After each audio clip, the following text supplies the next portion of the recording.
Всем привет! С вами телеканал Пламя, Сергей, город Краснодар. Всех приветствую, подписчиков, гостей, просто кто случайно смотрит. Хотел бы поделиться небольшой информацией, неким секретом небольшим по поводу кладки печи под казан. Новый объект.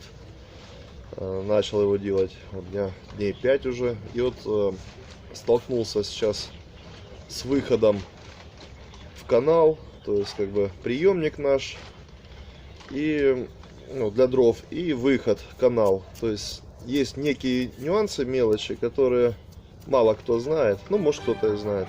В общем, хотел с вами поделиться.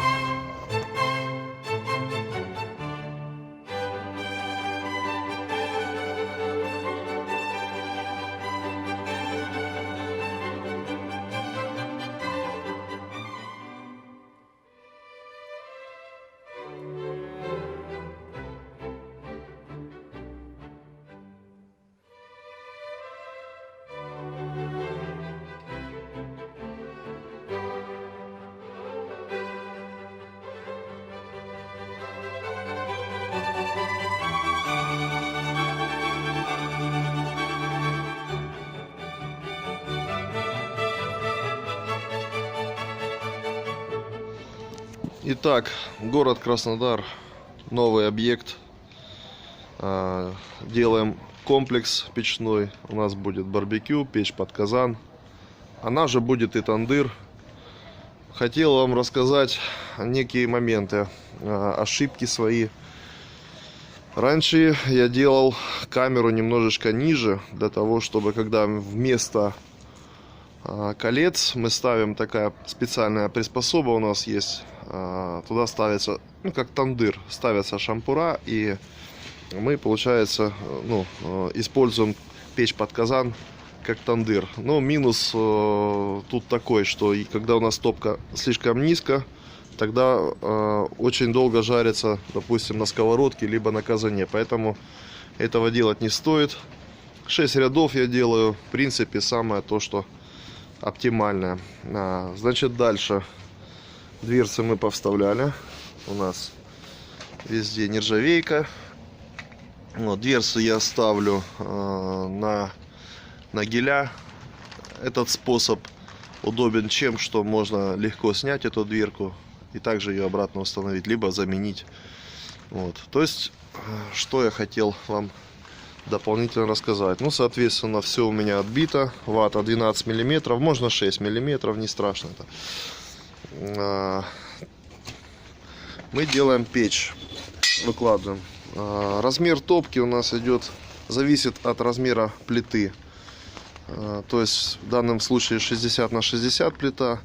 Наши внутренние кольца, самый большой диаметр 45, по-моему, сантиметров с половиной. То есть у меня тут где-то 48. То есть чтобы кольца наши, соответственно, не лежали на кирпиче. Когда мы казан, допустим, плов готовим, опускаем полностью максимально вниз, чтобы он хорошо прогревался, чтобы нам этот кирпич не мешал. Итак, что касается нашего выхода канала, то есть наша топка, мы сейчас перекрываем топку. 4 ряда, видите, да? И также у нас 2 ряда.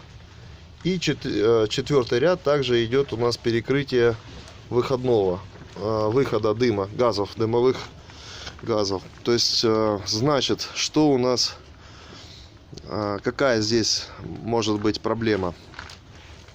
Сама топка наша дымовых газов должна быть чуть-чуть выше, чем перекрытие нашей двери. Для чего это делается? Когда заполняется дым, и, соответственно, будет уходить, топка наша закрыта. Но при открывании дверцы, за счет того, что наше верхнее перекрытие в уровень находится, она может уходить часть туда, часть выбрасывать в дверцу.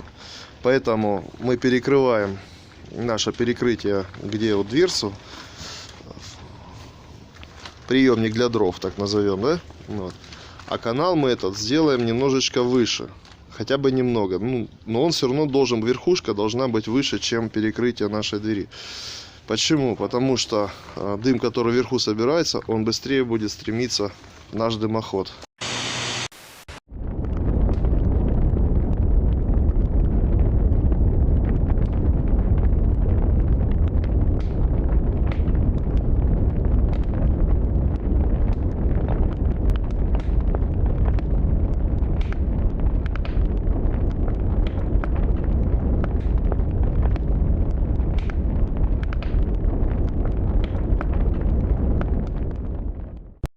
Ну вот, немножечко хотел показать вам на чертеже. Ну, допустим, вот наша топка, да, вот мы подкидываем сюда дрова. Вот здесь наша плита под казан, то есть поставили чашку, готовим. Ну, в общем, вот горит у нас все. Сзади у нас, ну, в разрезе, сзади, сбоку, ну, неважно, где будет выход. Ну, допустим, идет канал для дымоотвода нашего. Так вот, представим, допустим, что это как... Ну, вода, наверное, да, назовем так. Вот тут дым заполняется. И если у нас будет в уровень выход канала и дверца перекрытия, то часть дыма пойдет сюда, некая часть дыма будет выходить через дверцу. Затем, если мы это сделаем немножечко выше, соответственно, да, то скопленный дым вверху, соответственно, будет уходить быстрее в трубу. Ну, какая-то порция, может, и будет давать, но уже не так критично будет. Ну, в общем, вот что касаемо по перекрытию двери и нашего выхода дымовых газов. Как бы такой вот прием. Что касается барбекю нашей, я заливаю плиту. Вот у меня такие специальные ножки нашел, регулируется, выставляю высоту, выкладываю кирпичик. Вот этот кирпичик у меня, он идет, режу его на половинки, нарезаю вот такие вот, вот раскололся как раз вот кирпич, вот такие жабры нарезаем. Вот он выкладывается, ну, допустим, он целый. Сюда заливается бетон, ну, их несколько делаю, и она в бетоне очень хорошо держится. То есть ее вырвать невозможно, она монолитная с бетоном. Дальше плита наша. Плита имеет тоже, нагревается. Я раньше не мог понять, почему идут растрескивания барбекюшек. Микротрещинки, там паутинки. Ну, вроде как бы норма для печи. Ну, причину я так долго искал. Потом до меня дошло, что плита у нас тоже имеет расширение нижнее.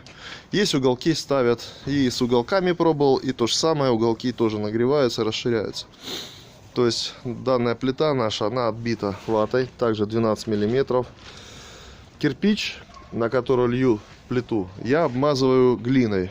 То есть низ наш везде промазан глиной. Для чего? Чтобы плита наша не прилипла к нашим ногам. К вот этим. То есть если плита на глине, там где-то миллиметра 3-5 мажу глину. Плита, если начинает расширяться, она спокойно от глины отрывается. И она играет в деформационных швах. То есть она свободно плавает. И не тревожит наши ноги. Если мы это сделаем монолитно, то она будет расширяться. Соответственно, пойдет растрескивание нашей печи. Вот. Ну, соответственно, под раковину оставил. Ну, может быть, кто-то вот такой новичкам. Как-то я тоже делал под раковину, размер мне дали, я вырезал, а потом пришлось выпиливать болгаркой под краник. То есть вот это не забывайте делать тоже. Ну, в общем, вот такой небольшой вам совет. Спасибо за просмотр. С вами телеканал Пламя. Всем хорошего дня. С наступающим Новым годом всех.